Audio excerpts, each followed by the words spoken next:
ಹೊರಟೋದ್ರ ಒಬ್ಬನೇ ಭಯ ಪಡದೇ ಇರೋರು.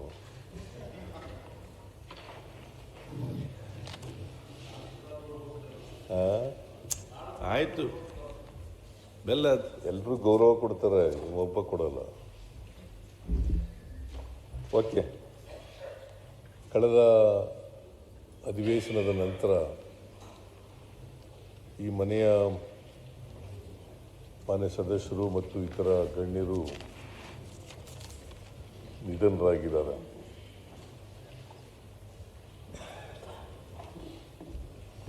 ನೀವು ಅವರ ಆತ್ಮಕ್ಕೆ ಶಾಂತಿ ದೊರಕಲಿ ಅಂತೇಳಿ ಒಂದು ನಿರ್ಣಯವನ್ನು ಮಂಡಿಸಿದ್ದೀರಿ. ಆ ನಿರ್ಣಯಕ್ಕೆ ಬೆಂಬಲ ಸೂಚಿಸಿ ಕೆಲವು ಮಾತುಗಳನ್ನು ಹೇಳಲಿಕ್ಕೆ ಬಯಸ್ತಾ ಇದ್ದೇನೆ. HY ಮೇಟಿಯವರು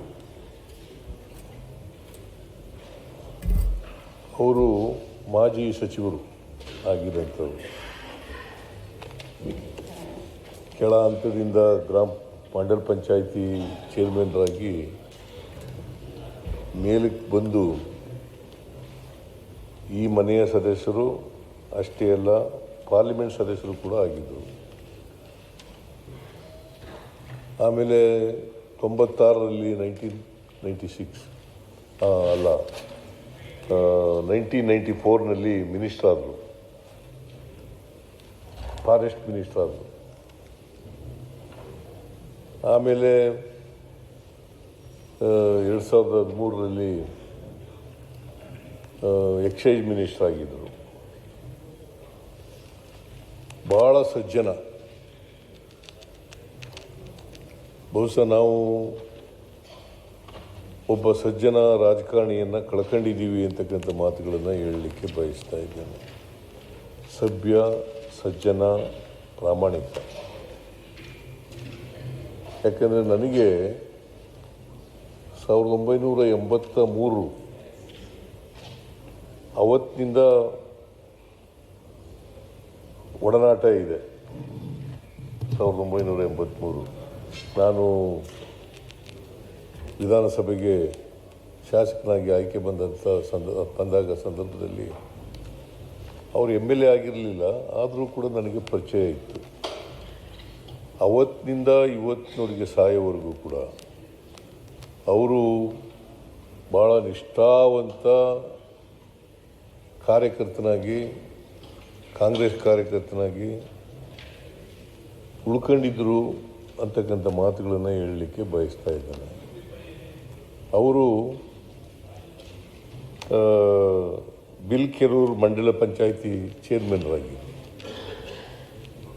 ಆಗಿದ್ದರು. ಆಮೇಲೆ APMC ಅಧ್ಯಕ್ಷರು ಕೂಡ ಆಗಿದ್ದರು. ಬಾಗಲಕೋಟೆ ಪಟ್ಟಣ ಅಭಿವೃದ್ಧಿ ಪ್ರಾಧಿಕಾರದ ಅಧ್ಯಕ್ಷರಾಗಿದ್ದರು.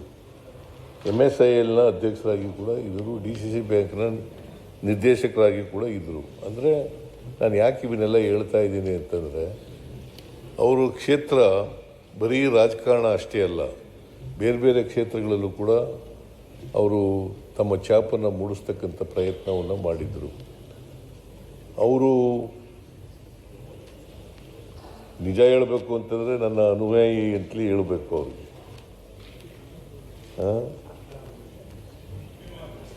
ಅಭಿಮಾನಿ, ನಿಮ್ಮ ಭಾಷೆನೇ ಉಪಯೋಗಿಸೋಣ, ಅಭಿಮಾನಿಯಾಗಿದ್ದರು. ಕೊನೆಯವರೆಗೂ ಕೂಡ ನಾನು ಜನತಾ ಪಾರ್ಟಿ, ಜನತಾದಳ, ಕಾಂಗ್ರೆಸ್ನಲ್ಲಿದ್ದಾಗಲೂ ಕೂಡ ನನ್ನ ಜೊತೆಲೇ ಇದ್ದರು. ಮತ್ತು ನಾವು ಏನು ಹೇಳಿದ್ರು ಕೂಡ ಅವರು ಅದಕ್ಕೆ ವಿರುದ್ಧವಾಗಿ ನಿರ್ಣಯ ಮಾಡ್ತಕ್ಕಂಥದ್ದಾಗಲಿ, ತೀರ್ಮಾನ ಮಾಡ್ತಕ್ಕಂಥದ್ದಾಗಲಿ ಮಾಡ್ತಿರಲಿಲ್ಲ. ಅಷ್ಟರ ಮಟ್ಟಿಗೆ ಲಾಯಲ್ ಆಗಿದ್ದರು ಅಂತಕ್ಕಂಥ ಮಾತುಗಳನ್ನು ಹೇಳಲಿಕ್ಕೆ ಬಯಸ್ತಾ ಇದ್ದೇನೆ. ಒಬ್ಬ ನಿಷ್ಠಾವಂತ ರಾಜಕಾರಣಿಯನ್ನು ಇವತ್ತು ನಾವು ಕಳ್ಕೊಂಡಿದ್ದೀವಿ. ಭಾಳ ದೀರ್ಘಕಾಲ ರಾಜಕಾರಣ ಮಾಡಿದ್ದಾರೆ.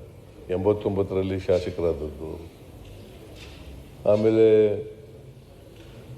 94ರಲ್ಲಿ ಮಿನಿಸ್ಟರ್ ಆದರು, 96ರಲ್ಲಿ ಲೋಕಸಭಾ ಸದಸ್ಯರಾದರು. ಬಾಗಲಕೋಟೆ ಅಂತ ಕ್ಷೇತ್ರದಲ್ಲಿ ಮೇಟಿ ಅಂತಿಯವರು ಗೆಲ್ಲೋದಿದೆಯಲ್ಲ, ಸುಲಭದ ಕೆಲಸ.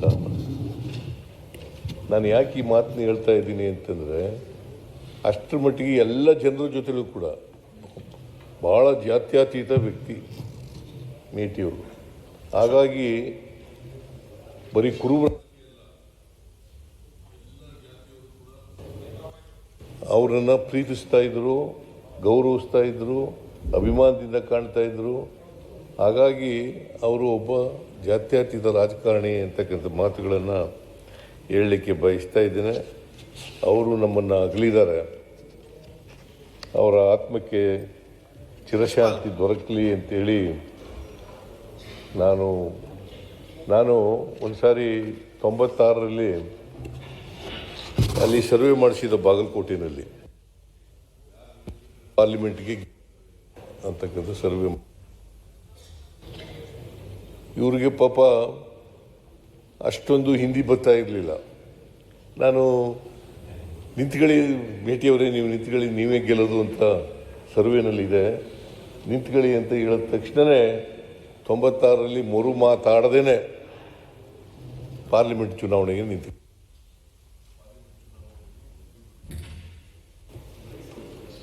ಸೊ ಪಾಪ ಸಿಟ್ಟಿಂಗ್ ಮಿನಿಸ್ಟರು, ಸಾಮಾನ್ಯವಾಗಿ ಯಾರೂ ಕೂಡ ಸಿಟ್ಟಿಂಗ್ ಮಿನಿಸ್ಟರ್ ಆಗಿ ಪಾರ್ಲಿಮೆಂಟಿಗೆ ಹೋಗಿ ನಿಂತ್ಕೊಳ್ತಕ್ಕಂಥ ಸಾಹಸದ ಪ್ರವೃತ್ತಿಯನ್ನು ಪ್ರದರ್ಶನ ಮಾಡೋಕ್ಕೆ ಹೋಗ್ತಿರ್ಲಿಲ್ಲ. ಆದರೆ ಇವರು ನನ್ನ ಮಾತುಗೂ ಪಾರ್ಲಿಮೆಂಟಿಗೆ ನಿಂತ್ಕೊಂಡು ಮಂತ್ರಿನೂ ಹೋಯಿತು, ಅಫ್ಕೋರ್ಸ್ ಪಾರ್ಲಿಮೆಂಟ್ ಮೆಂಬರ್ ಆದರು, ಮಂತ್ರಿ ಸ್ಥಾನ ಕಳ್ಕೊಂಡ್ರು. ಸೊ ಅವರು 5 ವರ್ಷ ಮಂತ್ರಿ ಆಗಿರ್ತಿದ್ರು. ಸರಿ ಕೇಳಿಸ್ತಾ ಇಲ್ವೇನೆಯ? ಕೇಳಿಸ್ತಾ ಇಲ್ವಾ ನಿನಗೆ ಅಥವಾ ಅವ್ರಿಗ?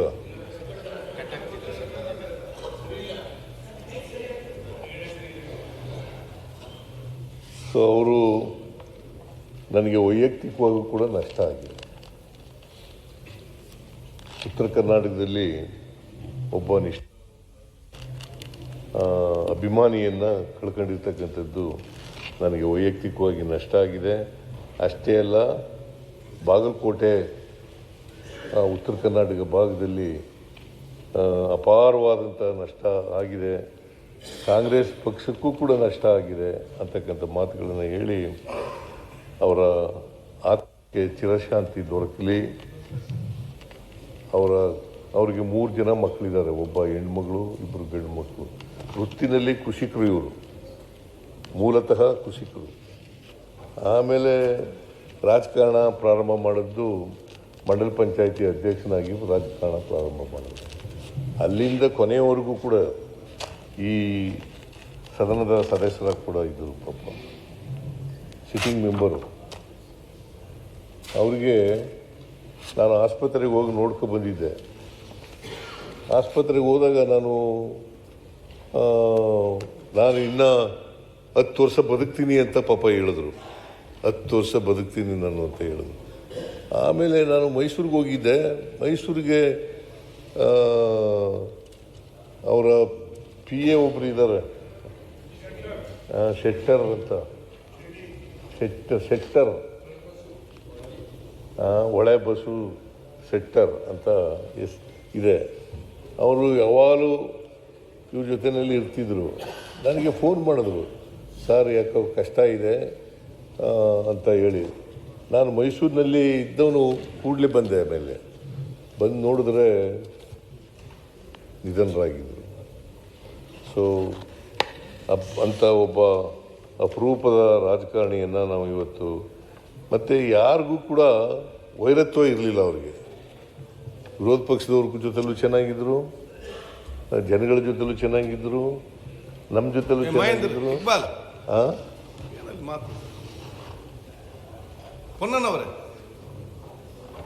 ಪೊನ್ನಣ್ಣ ಏನಪ್ಪ ಲೇಟ್ ಬರ್ತೀವಿ, ಮಾತಾಡ್ಲಿಕ್ಕೆ ಮಾತಾಡ್ತೀರಿ? ಸರಿ ಸರ್. ಸೊ ಅಂಥ ವ್ಯಕ್ತಿಯನ್ನು ನಾವು ಇವತ್ತು ಕಳ್ಕೊಂಡು ಒಂದು ರೀತಿ ರಾಜಕೀಯ ತಬ್ಲಿತನ ನಮ್ಮನ್ನು ಕಾಡ್ತಾ ಇದೆ ಅಂತಕ್ಕಂಥ ಮಾತುಗಳನ್ನು ಹೇಳಲಿಕ್ಕೆ ಬಯಸ್ತೇನೆ. ಅವರ ಆತ್ಮಕ್ಕೆ ಚಿರಶಾಂತಿ ದೊರಕಲಿ. ಅವರ ಕುಟುಂಬ ವರ್ಗದವರಿಗೆ ಮತ್ತು ಅವರ ಅಭಿಮಾನಿಗಳಿಗೆ ಅವರ ಸಾವಿನ ದುಃಖವನ್ನು ಭರಿಸ್ತಕ್ಕಂಥ ಶಕ್ತಿ ಕೊಡಲಿ ಅಂತೇಳಿ ನಾನು ಪ್ರಾರ್ಥನೆಯನ್ನು ಮಾಡಲಿಕ್ಕೆ ಬಯಸ್ತಾ ಇದ್ದೇನೆ. ಆಮೇಲೆ ಆರ್ ವಿ ದೇವರಾಜ್ ಮಾಜಿ ಶಾಸಕರು ಇವೊಂದು 15 ದಿನಗಳಿಂದ ನನ್ನನ್ನು ಭೇಟಿಯಾಗಿದ್ದರು. ಭೇಟಿಯಾಗಿ ನಮ್ಮಲ್ಲಿ ಕೆಲವು ಇನ್ಸ್ಪೆಕ್ಟರ್ಗಳು ಖಾಲಿ ಆಗ್ತಾ ಇದೆ, ಅದನ್ನು ಭರ್ತಿ ಮಾಡಿಕೊಡಿ ಅಂತ ಕೇಳಕ್ಕೆ ಬಂದಿದ್ದರು ಮತ್ತು ರಾಜಕೀಯ ವಿಚಾರಗಳನ್ನು ಕೂಡ ಚರ್ಚೆ ಮಾಡಲಿಕ್ಕೆ ಮಾಡಿದ್ರು. ಪಾಪ ಅವರು ಒಬ್ಬ ಕಾಂಗ್ರೆಸ್ಸಿನ ನಿಷ್ಠಾವಂತ ಕಾರ್ಯಕರ್ತ, 3 ಸಾರಿ ಶಾಸಕರಾಗಿದ್ದರು, ಒಮ್ಮೆ ಮೇಲ್ಮನೆ ಸದಸ್ಯರಾಗಿದ್ದರು. ಅವರು ನಮ್ಮನ್ನು ಅಗಲಿದ್ದಾರೆ. ಅವ್ರದ್ದು ಭಾಳ ದುಃಖದ ಸಂಗತಿ ಏನಪ್ಪ ಅಂತಂದರೆ, ನೆಕ್ಸ್ಟ್ ಡೇ ಅವ್ರದ್ದು ಹುಟ್ಟಿದಬ್ಬ ಇತ್ತು. ಮೈಸೂರಿಗೆ ಹೋಗಿದ್ದಾರೆ, ಚಾಮುಂಡೇಶ್ವರಿ ದರ್ಶನ ಮಾಡಲಿಕ್ಕೋಸ್ಕರ ಮೈಸೂರಿಗೆ ಹೋಗಿದ್ದಾರೆ. ಆ ಮೈಸೂರಿಗೆ ಹೋಗಿ ಅಲ್ಲೇ ಸತ್ತೋಗ್ಬಿಟ್ಟಿದ್ದಾರೆ. ಮೈಸೂರಿನಲ್ಲೇ ಸತ್ತೋಗ್ಬಿಟ್ಟಿದ್ದಾರೆ. ಇದು ಭಾಳ ದುಃಖದ ಸಂಗತಿ ಅಂತಕ್ಕಂಥ ಮಾತುಗಳನ್ನು ಹೇಳಲಿಕ್ಕೆ ಬಯಸ್ತಾ ಇದ್ದೇನೆ. ಸೊ ಅವರ ಸಾವಿನಿಂದ ಕಾಂಗ್ರೆಸ್ ಪಕ್ಷಕ್ಕೆ ತುಂಬಲಾರದ ನಷ್ಟ ಆಗಿದೆ ಅಂತಕ್ಕಂಥ ಮಾತುಗಳನ್ನು ಹೇಳ್ತಾ ಅವರ ಆತ್ಮಕ್ಕೆ ಚಿರಶಾಂತಿ ದೊರಕಲಿ, ಅವರ ಕುಟುಂಬ ವರ್ಗದವರಿಗೆ ಅವರ ಸಾವಿನ ದುಃಖವನ್ನು ಭರಿಸ್ತಕ್ಕಂಥ ಶಕ್ತಿ ಕೊಡಲಿ, ಅವರ ಅಭಿಮಾನಿಗಳಿಗೆ ಶಕ್ತಿ ಕೊಡಲಿ ಅಂತೇಳಿ ಪ್ರಾರ್ಥನೆಯನ್ನು ಮಾಡಲಿಕ್ಕೆ ಬಯಸ್ತಾ ಇದ್ದೇನೆ. ಆಮೇಲೆ ಶಿವಶರಣಪ್ಪ ಗೌಡ ಪಾಟೀಲ್ ಮಾಜಿ ಶಾಸಕರು. ನಾನು MLA ಇದ್ದಾಗ ಇರಲಿಲ್ಲ ಇವರು. ನಾನು 99ರಲ್ಲಿ ಸೋತಿದ್ದೆ. ಆಗ 99ರಲ್ಲಿ ಯಲಬುರ್ಗದಿಂದ ಶಾಸಕರಾಗಿದ್ದರು. MA ಪದವೀಧರರು ಮತ್ತು ಅನೇಕ ಕೃಷಿಕರಾಗಿದ್ದರೂ ಕೂಡ ಅನೇಕ ಸಂಘ ಸಂಸ್ಥೆಗಳಲ್ಲಿ ಕೆಲಸ ಮಾಡ್ತಾ ಇದ್ದಂಥವರು. ಅವರು ನಮ್ಮನ್ನು ಅಗಲಿದ್ದಾರೆ ಇತ್ತೀಚೆಗೆ. ಅವರ ಆತ್ಮಕ್ಕೆ ಚಿರಶಾಂತಿ ದೊರಕಲಿ ಅಂತೇಳಿ ಮತ್ತು ಅವರ ಕುಟುಂಬ ವರ್ಗದವರಿಗೆ ಅವ್ರ ಸಾವಿನ ದುಃಖವನ್ನು ಭರಿಸ್ತಕ್ಕಂಥ ಕೆಲಸ ಮಾಡಲಿ ಅಂತೇಳಿ ನಾನು ಪ್ರಾರ್ಥನೆ ಮಾಡ್ತೇನೆ. ಆಮೇಲೆ ಸಾಲುಮರದ ತಿಮ್ಮಕ್ಕ, ಇವರು 114 ವರ್ಷ ಬದುಕಿದರು. 114 ವರ್ಷ ಬದುಕಿದರು. ಇವರು ತುಮಕೂರು ಜಿಲ್ಲೆ ಕುಬ್ಬಿ ತಾಲೂಕಿನವರು, ನಿಮ್ಮ ಜಿಲ್ಲೆಯವರು. ಅವರು ಪಾಪ ಮಕ್ಕಳಿರಲಿಲ್ಲ, ಮರಗಿಡಗಳನ್ನೇ ಮಕ್ಕಳು ಅಂತ ಸಾಕ್ತಾ ಇದ್ರು.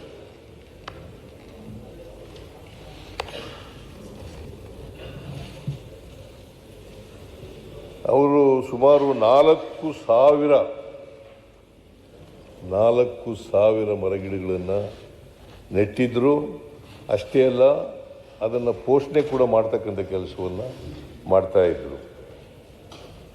ಮತ್ತು ಅವರು ಬೆಳೆಸಿದಂಥ ಮರಗಳಿದ್ದಾವಲ್ಲ, ಇವತ್ತು ಜೀವಂತವಾಗಿದ್ದಾವೆ. ಸುಮಾರು ದಶಕಗಳು ಮರಗಳನ್ನು ನೆಟ್ಟು ಬಂದಿದ್ದಾರೆ. ಅದಕ್ಕೆ ಅವರನ್ನು ಸಾಲು ಮರದ ತಿಮ್ಮಕ್ಕ ಅಂತ ಕರೀತಾ ಇದ್ದರು. ಜೊತೆಗೆ ಅವ್ರಿಗೆ ಕೊನೆಯಲ್ಲಿ ನಾನು ನೋಡಲಿಕ್ಕೆ ಹೋಗಿದ್ದೆ. ತಿಮ್ಮಕ್ಕನವರು ಒಂದು ಲೆಟರ್ ಕೊಟ್ಟರು ಅವತ್ತು ನನಗೆ. ಅದೇನು ಲೆಟರು ಅಂತಂದರೆ, ಬೇಲೂರಿನಲ್ಲಿ ಒಂದು ವಸ್ತು ಸಂಗ್ರಹಾಲಯವನ್ನು ಮಾಡಬೇಕು ತಿಮ್ಮಕ್ಕನವರ ಹೆಸರಿನಲ್ಲಿ ಅಂತಕ್ಕಂಥ ಮಾತುಗಳನ್ನು ಹೇಳಿದ್ರು. ನಾನು ಅದನ್ನು ಗಂಭೀರವಾಗಿ ನಮ್ಮ ಸರ್ಕಾರ ಪರಿಶೀಲನೆ ಮಾಡ್ತದೆ ಅಂತಕ್ಕಂಥ ಮಾತುಗಳನ್ನು ಹೇಳಲಿಕ್ಕೆ ಬಯಸ್ತಾ ಇದ್ದೇನೆ. ಜೊತೆಗೆ ಅನೇಕ ಪ್ರಶಸ್ತಿಗಳು ಅವರಿಗೆ ದೊರಕಿದ್ದವು. 95ರಲ್ಲಿ ರಾಷ್ಟ್ರೀಯ ಪೌರ ಪ್ರಶಸ್ತಿ ಬಂದಿತ್ತು. 97ರಲ್ಲಿ ಇಂದಿರಾ ಪ್ರಿಯದರ್ಶಿನಿ ವೃಕ್ಷಮಿತ್ರ ಪ್ರಶಸ್ತಿ ಬಂದಿತ್ತು. ಕರ್ನಾಟಕ ರಾಜ್ಯೋತ್ಸವ ಪ್ರಶಸ್ತಿ ಬಂದಿತ್ತು. ಹಾಗೂ ನಾಡೋಜ ಪ್ರಶಸ್ತಿಗಳು ಕೂಡ ಬಂದಿದ್ದವು. ಸೊ ಅವರು ಕೇಂದ್ರ ಸರ್ಕಾರ ಅವರು ಪರಿಸರವಾದಿಗಳು ಅಂಥೇಳಿ ಮರಗಿಡಗಳನ್ನು ರಕ್ಷಣೆ ಮಾಡ್ತಕ್ಕಂಥ, ಪರಿಸರವನ್ನು ರಕ್ಷಣೆ ಮಾಡ್ತಕ್ಕಂಥ ಮಾಡಿದರು ಅಂಥೇಳಿ ಅವರಿಗೆ ಪದ್ಮಶ್ರೀ ನಾಗರಿಕ ಪ್ರಶಸ್ತಿಯನ್ನು ಕೂಡ ಕೊಟ್ಟಿದ್ದರು ತಿಮ್ಮಕ್ಕನವರ ಆತ್ಮಕ್ಕೆ. ಆಮೇಲೆ ನಮ್ಮ ಸರ್ಕಾರ ಅವರಿಗೆ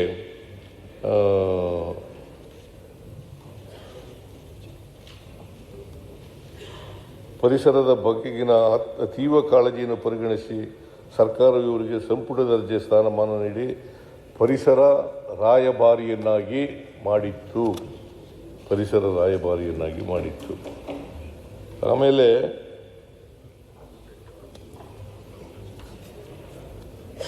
ಇವರ ಹೆಸರಿನಲ್ಲಿ ಪ್ರಶಸ್ತಿ ಕೊಡಬೇಕು ಅಂತ ತೀರ್ಮಾನ ಮಾಡಿದ್ದೀವಿ, ಈಗಾಗಲೇ ಘೋಷಣೆ ಮಾಡಿದ್ದೀವಿ. ನಾವು ಮುಂದಿನ ವರ್ಷದಿಂದ ಅವರ ಹೆಸರಿನಲ್ಲಿ ಒಂದು ಪರಿಸರ ಸಂಬಂಧಪಟ್ಟಂತೆ ಒಂದು ಪ್ರಶಸ್ತಿಯನ್ನು ಕೂಡ ಕೊಡಬೇಕು ಅಂತ ತೀರ್ಮಾನ ಮಾಡಿದ್ದೀವಿ. ಅದನ್ನು ಈಗಾಗಲೇ ನಾನು ಘೋಷಣೆ ಮಾಡಿದ್ದೇನೆ. ಇವರ ಆತ್ಮಕ್ಕೆ ಶಾಂತಿ ದೊರಕಲಿ ಅಂತೇಳಿ ದೇವರಲ್ಲಿ ಪ್ರಾರ್ಥನೆ ಮಾಡ್ತೇನೆ. ಇವರ ಅಭಿಮಾನಿಗಳಿಗೆ, ಇವರ ಸಂಬಂಧಿಕರಿಗೆ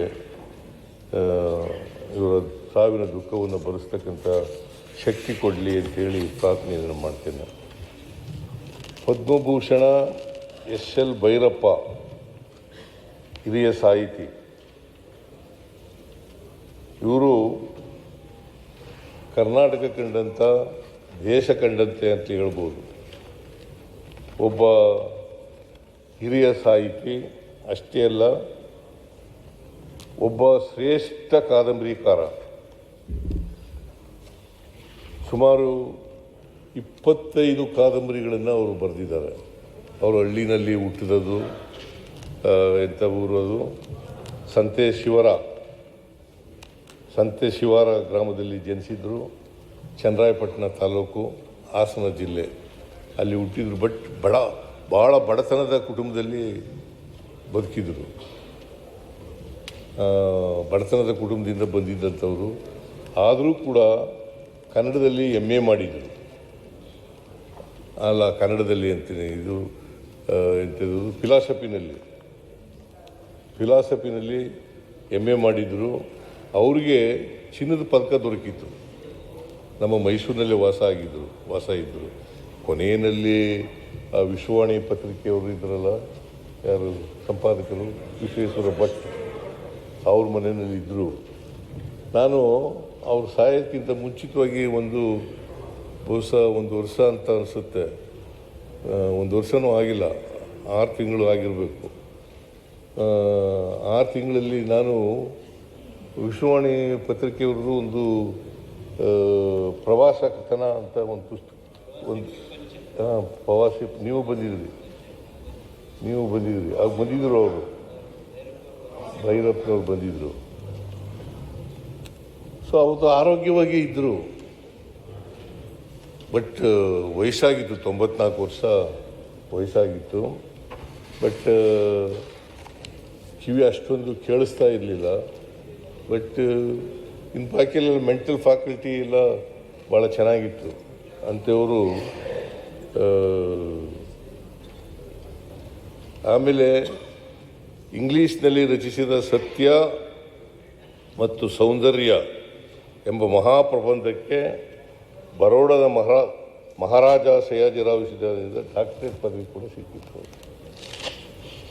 ಸತ್ಯ ಮತ್ತು ಸೌಂದರ್ಯ ಎಂಬ. ಆಮೇಲೆ ಅಖಿಲ ಭಾರತ ಕನ್ನಡ ಸಾಹಿತ್ಯ ಸಮ್ಮೇಳನದ 67ನೇ ಅಧ್ಯಕ್ಷರಾಗಿದ್ದರು. ಕನಕಪುರದಲ್ಲಿ ನಡೆದಿತ್ತು. ನಾನು 99ರಲ್ಲಿ ಹೋಗಿದ್ದೆ. ಸಿಂಧಿಯಾ ಅವರು ಏರ್ಪಾಡು ಮಾಡಿದ್ದರು ಕನಕಪುರದಲ್ಲಿ. ಜಯೇಶ್ ಪಟೇಲರು ಮುಖ್ಯಮಂತ್ರಿಯಾಗಿದ್ದರು. ಆಗ ನಾನು ಡೆಪ್ಟಿ ಚೀಫ್ ಮಿನಿಸ್ಟರ್ ಆಗಿದ್ದೆ. ನಾನು ಕೂಡ ಸಮ್ಮೇಳನದಲ್ಲಿ ಭಾಗಿಯಾಗಿದ್ದೆ. ಸಮ್ಮೇಳನದ ಅಧ್ಯಕ್ಷರಾಗಿದ್ದರು ಅಂತಕ್ಕಂಥ ಮಾತುಗಳನ್ನು ಹೇಳಲಿಕ್ಕೆ ಬಯಸ್ತಾ ಇದ್ದೇನೆ. ಆಮೇಲೆ ನೀವು ಆಗಲೇ ಹೇಳದಂತೆ ಅನೇಕ ಕಾದಂಬರಿಗಳನ್ನು ಬರೆದಿದ್ದಾರೆ. ಭಾಳ ಜನಪ್ರಿಯವಾದಂಥ ಕಾದಂಬರಿಗಳು. ಅವ್ರ ಕಾದಂಬರಿಗಳು ಇಂಗ್ಲೀಷ್ ಭಾಷೆಗೆ ತರ್ಜುಮೆ ಆಗಿದ್ದಾವೆ. ಅಷ್ಟೇ ಅಲ್ಲ, ಬೇರೆ ಭಾಷೆಗಳಿಗೂ ಕೂಡ ತರ್ಜುಮೆ ಆಗಿದ್ದಾವೆ. ಪರ್ವ, ಗೃಹಭಂಗ, ವಂಶವೃಕ್ಷ, ನೆಲೆ, ಸಾಕ್ಷಿ, ನಾಯಿ ನೆರಳು, ತಬ್ಬಲಿ, ನೀನಾದೆ ಮಗನೆ, ದಾಟು, ಧರ್ಮಶ್ರೀ, ಪರ್ವ, ಬಿತ್ತಿ ಸೇರಿದಂತೆ ಹಲವಾರು ಕಾದಂಬರಿಗಳನ್ನು ಕೂಡ ಬರೆದಿದ್ದಾರೆ. ಇವರಿಗೆ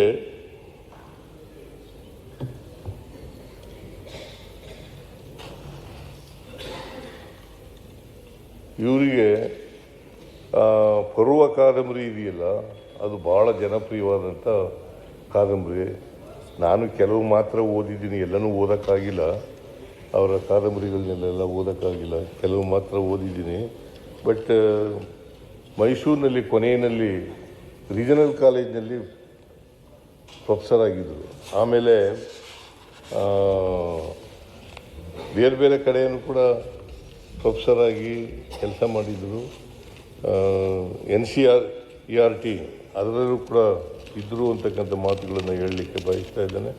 ಕೊನೆಗೆ ಅಂತಿಮವಾಗಿ ರೀಜನಲ್ ಕಾಲೇಜು ಮೈಸೂರಿನಲ್ಲಿ ಸೆಟ್ಲಾಗಿದ್ದರು. ಅವರು ಅಲ್ಲಿ ಲೆಕ್ಚರರ್ ಆಗಿ ಪ್ರೊಫೆಸರ್ ಆಗಿ ಕೆಲಸ ಮಾಡ್ಕೊಂಡಿದ್ದರು. ಆಮೇಲೆ ಪದ್ಮಶ್ರೀ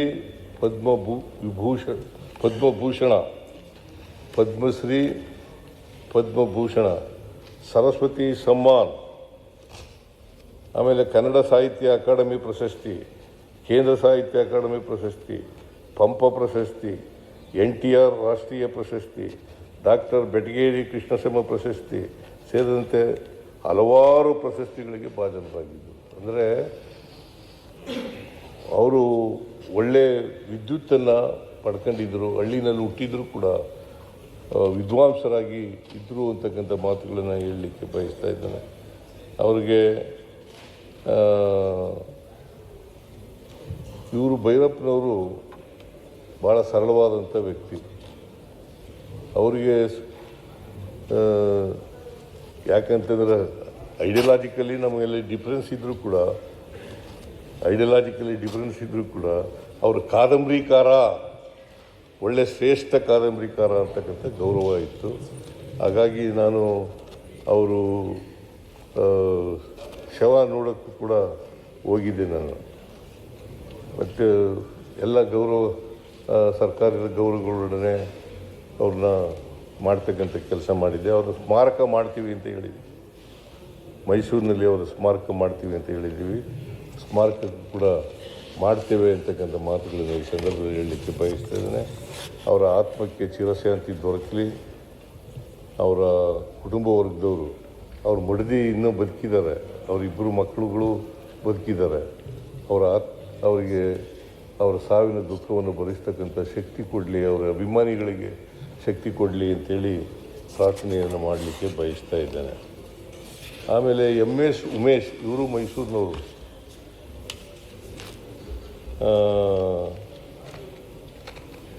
ವೃತ್ತಿ ರಂಗಭೂಮಿಯಿಂದಲೇ ಶುರುವಾಯಿತು ಇವರು. ಕಲಾವಿದರು, ಒಳ್ಳೆಯ ಕಲಾವಿದರು, ಹಾಸ್ಯ ಕಲಾವಿದರು. ಚಲನಚಿತ್ರದಲ್ಲೂ ಕೂಡ ಭಾಗವಹಿಸ್ತಾ ಇದ್ದರು. ಆಮೇಲೆ ಹಿರಣ್ಣಯ್ಯ ಮಿತ್ರಮಂಡಲಿ, ಆನಕ್ರು ಅವರ ಜಗಜ್ಯೋತಿ ಬಸವೇಶ್ವರ ನಾಟಕದಲ್ಲಿ ಬಿಚ್ಚಳನ ಮಗನ ಪಾತ್ರ ವಹಿಸಿದರು. ಅದು ಭಾಳ ಉತ್ತಮವಾಗಿತ್ತು ಅಂತೇಳಿ ಹೇಳ್ತಾರೆ.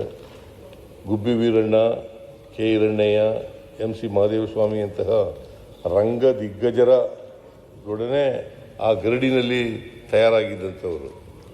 ಇವರು ಇತ್ತೀಚೆಗೆ ನಿಧನರಾಗಿದ್ದರು. ನಾನು ಕೂಡ ಹೋಗಿದ್ದೆ. ಸುಮಾರು 700ಕ್ಕೂ ಹೆಚ್ಚು ಚಲನಚಿತ್ರಗಳಲ್ಲಿ ಅಭಿನಯಿಸಿದ್ದಾರೆ. ತಿಮ್ರಾಯಿ ಅನ್ನೋದು ಭಾಳ ಫೇಮಸ್. ಅದು ತಿಮ್ರಾಯಿ ಉತ್ತಮ ಪೋಷಕ ನಟ ಅಂತೇಳಿ ಪ್ರಶಸ್ತಿ ಪಡೆದಿದ್ದಾರೆ. ಅನೇಕ ನಾಟಕ ಪ್ರಶಸ್ತಿಗಳನ್ನು, ನಾಟಕ ಅಕಾಡೆಮಿ ಪ್ರಶಸ್ತಿ, ಮಹಾನಗರ ಪಾಲಿಕೆ ಪ್ರಶಸ್ತಿ, ವಿಶ್ವೇಶ್ವರಯ್ಯ ಪ್ರತಿಷ್ಠಾನ ಪ್ರಶಸ್ತಿ ಸೇರಿದಂತೆ ಹಲವು ಪ್ರಶಸ್ತಿಗಳು ಇವರಿಗೆ ಅದರ ಭಾಜನರಾಗಿದ್ದರು. ಅಂಥ ಒಬ್ಬ ಹಾಸ್ಯ ಕಲಾವಿದ ನಮ್ಮ ಮೈಸೂರಿನವರು ಅನ್ನೋದು ನನಗೆ ಸ್ವಲ್ಪ ಜಾಸ್ತಿ ಒಡನಾಟ ಇತ್ತು. ಹಾಗಾಗಿ ಅಂಥವರು ನಮ್ಮನ್ನು ಅಗಲಿದ್ದಾರೆ. ಅವರ ಆತ್ಮಕ್ಕೆ ಚಿರಶಾಂತಿ ದೊರಕಲಿ.